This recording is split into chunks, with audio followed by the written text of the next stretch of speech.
not sure when I'm going to be uploading this, but it is currently May 28th, and I'm going to be considering this the beginning of my haunt builds for 2023. So the first thing that I'm going to be doing is repairing this life-size witch. So ever since actually Halloween 2021, she's been having issues with her movement, and I just never got around to fixing her. I believe that it is a belt issue, considering that it works, it just needs some help, and it just feels like it's slipping. So I'm hoping that that's what it is, because I might have a replacement belt depending on which one it is. So yeah, let's get into it.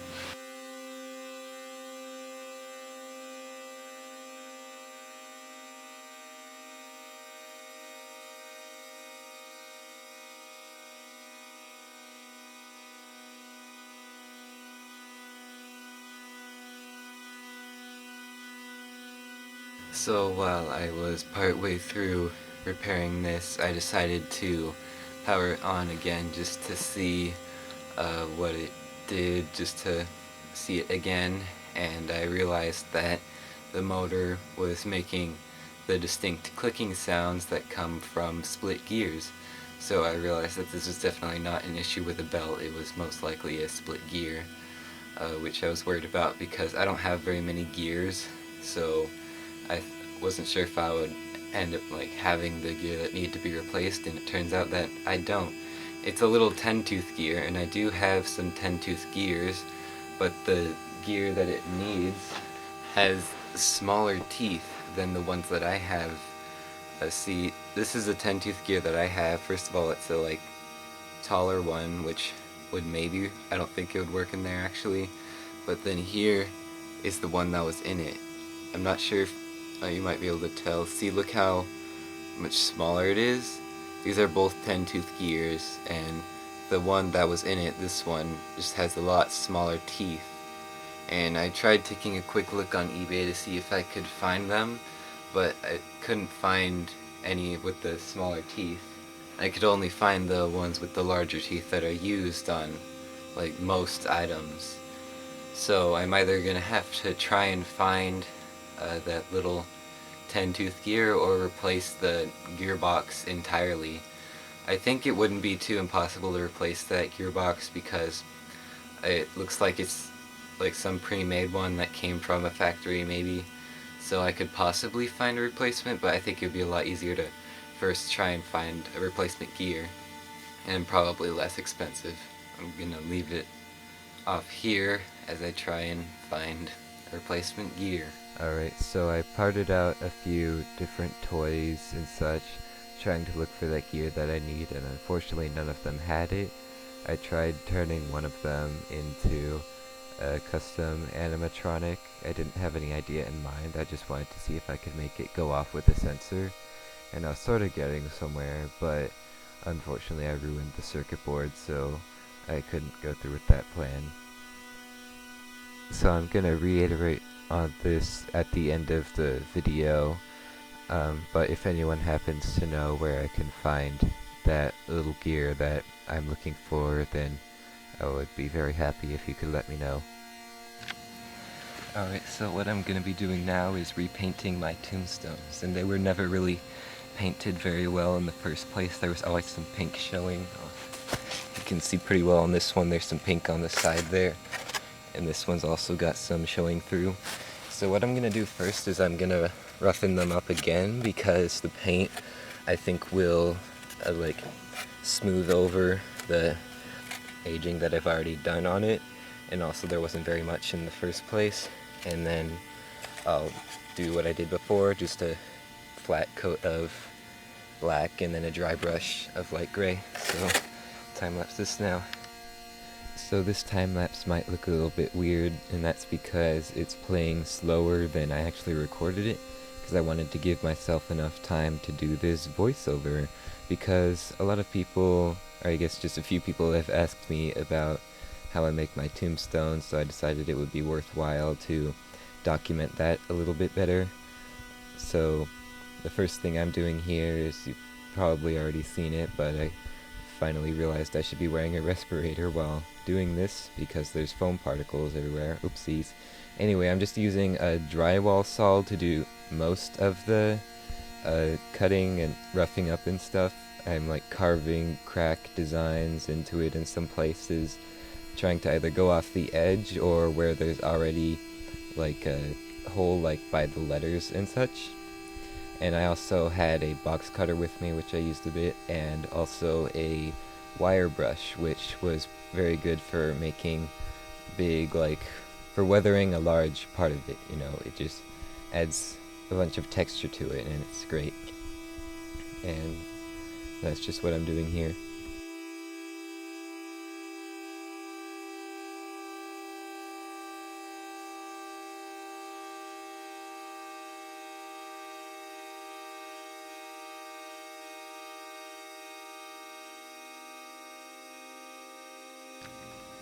Okay, now I have successfully roughed up the tombstones a bit, so now it is time to start painting them. So now it's time for the painting. So this paint is like sort of paint that's meant for like painting walls and such. I just used what we had in the garage already. I think this paint is actually a really dark blue, and it looked more blue when it was wet, but once it dried it looked pretty black. So I'm just using it to paint the entire thing one solid color, making sure to get in all of the cracks and crevices and such, which is somewhat difficult, especially with this kind of paint because it's pretty thick, so it just like kind of covers everything. But yeah, and you'll probably notice that I'm still wearing my respirator for some of this, but I don't think you actually need it. Like, you would want to have that on if you were spray painting or something, but with this sort of paint I don't think it's actually necessary. I guess I was just trying to make up for all the foam particles that I got in my lungs earlier. And this day it was really hot out. I didn't check the weather, but it was probably like 90 degrees, and also I was in direct sunlight, and that actually proved useful in my case because the paint pretty much dried instantly. I don't think it took very long to dry anyway, but especially being in this hot weather in the direct sunlight, like, I pretty much just could have like sat and watched paint dry and had a blast. But anyway, that was very convenient. And there's actually a part, as I'm recording this voiceover, I'm not sure if it's passed yet, but there's a part in this where actually I guess forgot to record. But you can see that I placed down a few tombstones to let dry, and then suddenly just a bunch of them appear there. Because I took a break and then came back, and I feel like I do remember starting a recording, so I feel like what might have happened is my camera overheated and then just ended up deleting that recording. At least I got some of the recordings, but you didn't really miss a lot. All I really did is just like, you know, paint the rest of them. I also painted the sides and then painted the back last, of course. And then what you'll see me doing here is dry brushing, and I spent a long time trying to look for the specific gray paint because I just kept finding more like light blue paint this time, but eventually I did find it. So what I'm doing is dipping the brush in the paint, and then I scrape it off on the edge of the bottle to get most of the paint off, and then I'm painting on the paper I have laying down to get most of the paint off the brush there too, until I can see on there that it's just getting a little bit and it's just grazing over the highlights on it. This is called dry brushing. I'm sure most of you are familiar with this. It's a great technique. I love it a lot. And then I'm doing that on the tombstones, just lightly dusting over them with the paintbrush to just highlight all the raised parts on the tombstone, and this really brings out the texture and gives it that sort of stone look. And then I proceed to do this with all of them, making sure to get all of the parts on there, and making sure to do it in up and down strokes, vertical strokes, because that's the way gravity goes, so that's the way the weathering would go. There are some parts that have an overhang where I didn't worry as much about getting under them, just a little bit, because they would be a little bit more protected from weather and such. Obviously not much, but you know, just a little detail I like thinking about. I also tried painting up and down with the black too. I didn't mention that, but I don't think that really matters as much because it won't be seen as much, but I think it will matter more with the dry brushing.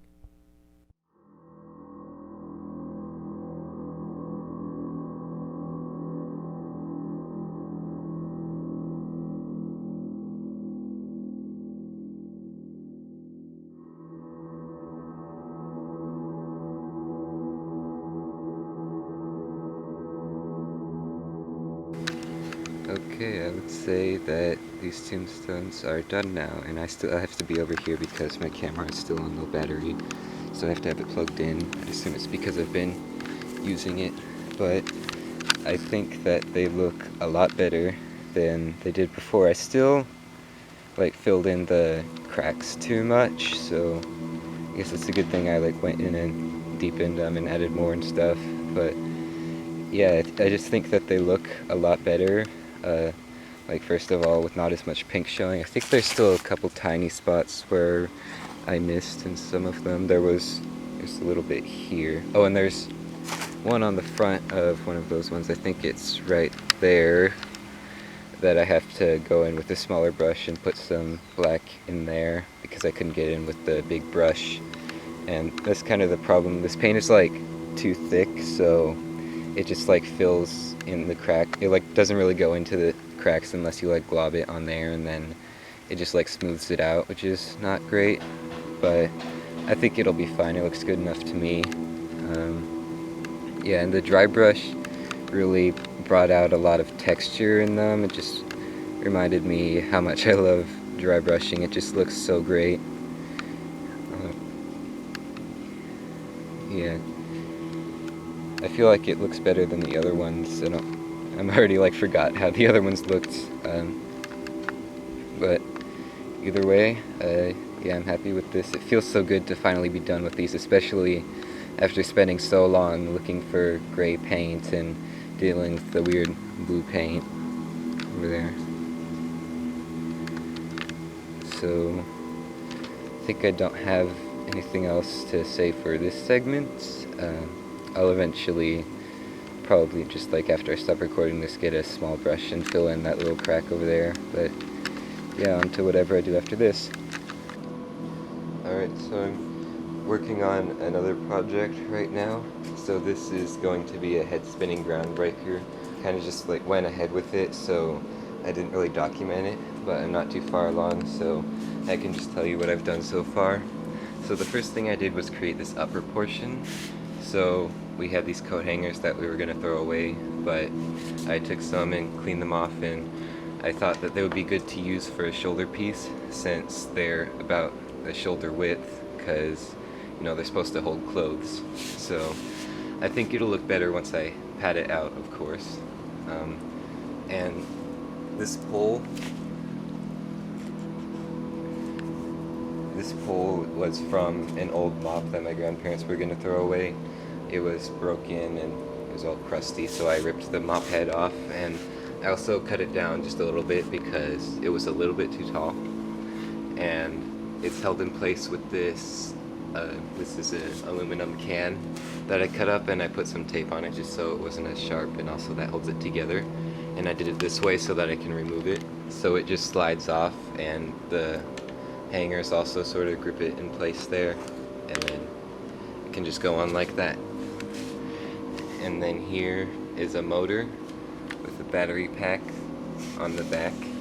This is another motor that I took from a KiwiCo project that I scrapped, and there wasn't really a lot of like surface area to glue it onto, so it's sort of glued on the bottom there, and I glued it on top of this screw because I just wanted to find something to like that it could hold on to, so it's not floating just on these 2 points on opposite sides. It's also in the middle here. And I think I could probably also use this for when I build the rib cage. It could like be part of it. And I held it in place with some zip ties also, but it didn't really make a lot of difference. And then I also used some bark chips that I got from outside also as reinforcements, which I should have done for this, but it was like in the middle of the night and I didn't want to go outside. And then here's where it attaches. This also can come off, just slides on and off. And that was from a container. At first I was just gonna cut the container, but eventually I realized that it would be too big, so I just went with using only the lid, and that seems to work fine. And then once the battery pack is turned on, it spins around.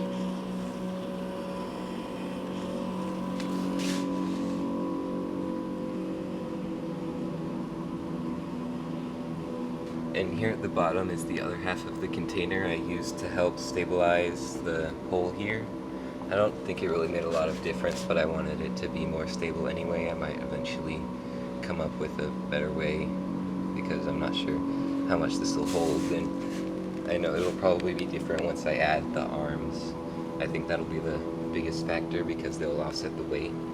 And also the base, this is a piece of scrap wood that my parents had when they were doing something and they let me take it. I also had this one, but I decided this would be better because it's like more even, and this one would only give more stability this way, but this one has more in all ways. Although it is a bit wobbly, and that's because the screw that's holding in the pole at the bottom is sticking out a little bit.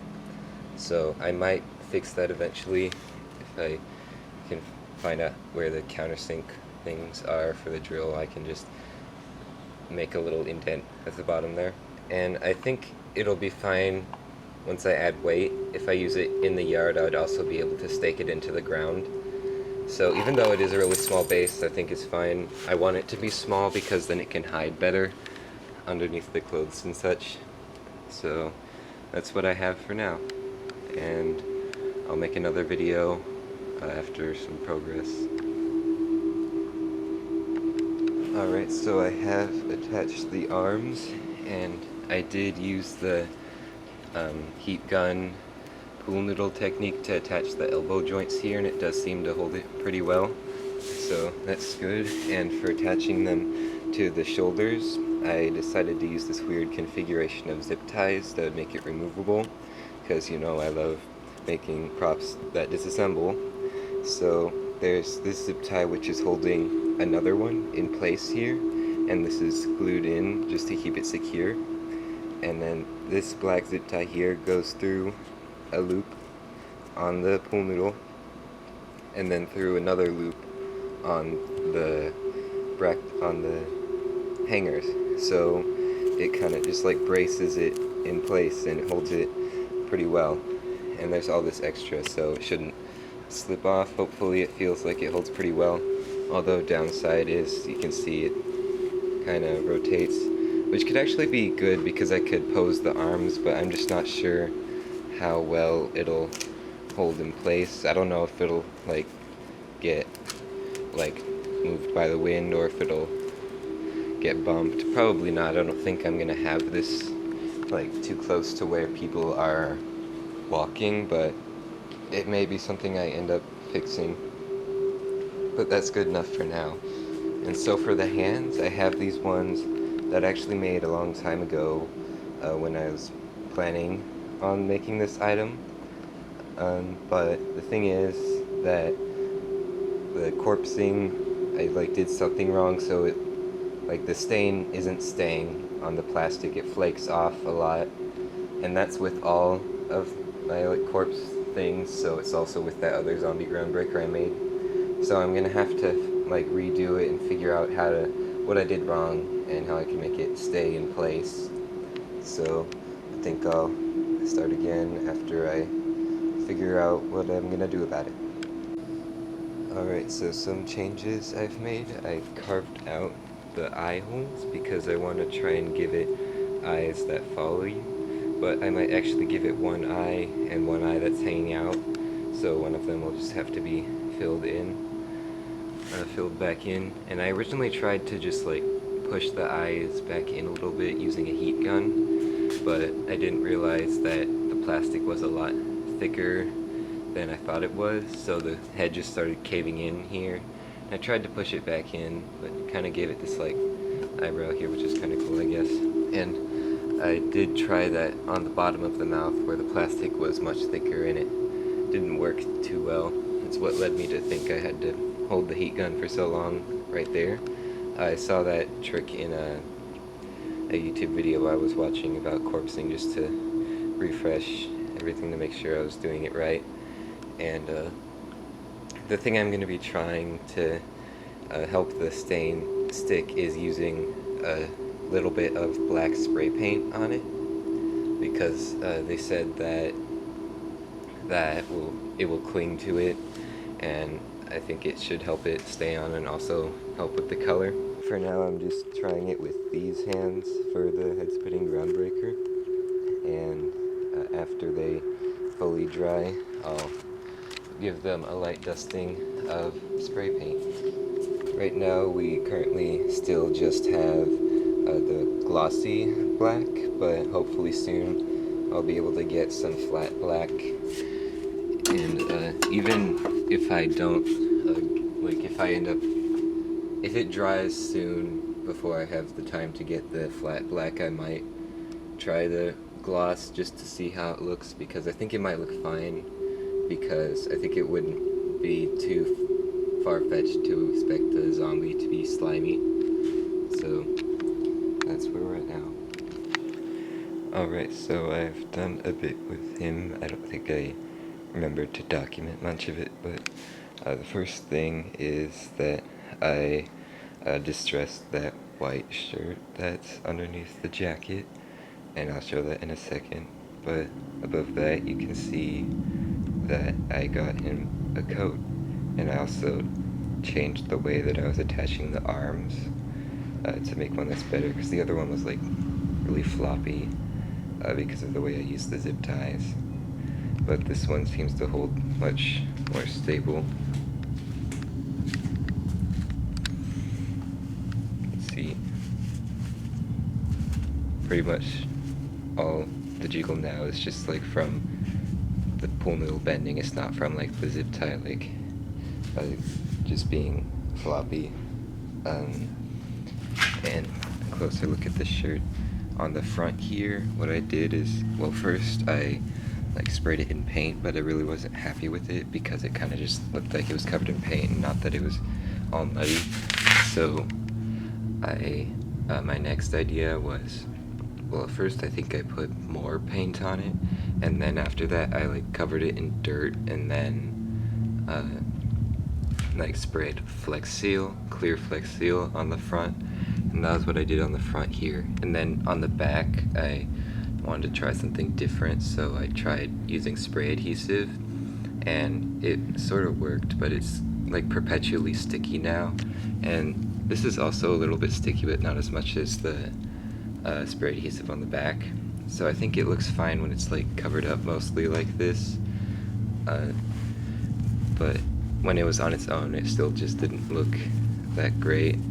So I'm glad that this coat makes it look better, and hopefully when I distress this coat, I do a better job with it. So now that I've got that done, I think the next thing I'm going to do is paint these arms black, the pool noodles, so that I can have the sleeves going down like this and have it more realistic, as opposed to just pinning it up here. It more like slacks down, like if you were to actually have your arms in this position. And then after that I'll distress the coat, and then after that I think it might actually be done, unless I have more touch-ups to make. I'll turn it on real quick.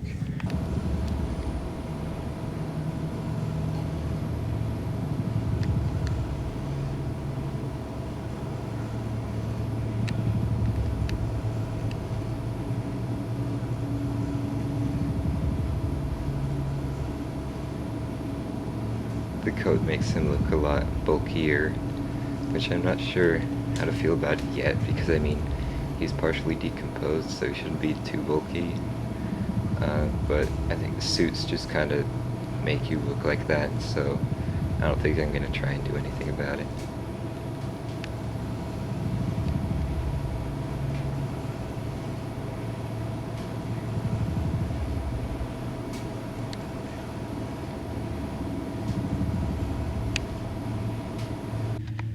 Okay, so I have the suit for this guy, and last night I got it all torn up, so what I would do was I would cut it with a knife, and then I would, at the part that I cut up, I would go over it with a wire brush, and it would grab onto the edges here, and it would get them all frayed up.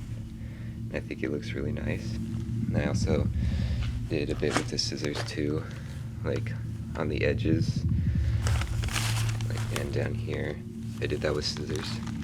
So now what I'm going to be doing is I'm going to be painting the coat to make it look a bit dirtier, and hopefully it goes more smoothly than it did with the undershirt, which I'm glad that I'm able to mostly cover up. So yeah, I'll get onto that now.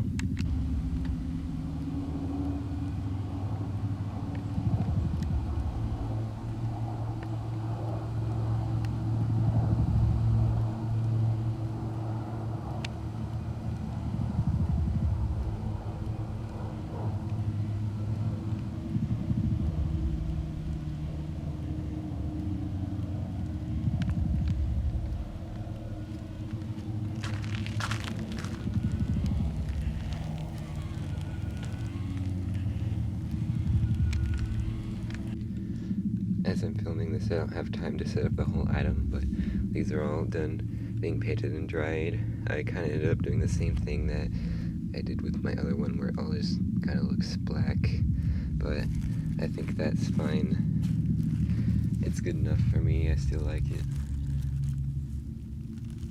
So yeah, there's that done. So I'm just going to be ending this video here a bit sooner than I originally planned to. I originally wanted to end this video when I got that gear that I need to fix my life-size witch, but that is proving much more difficult than I thought it would be, and there's like more stuff coming up that I want to do, so I think it's just better if I end this video. So if anyone happens to know like a listing that I could buy that gear from, I would very much appreciate it.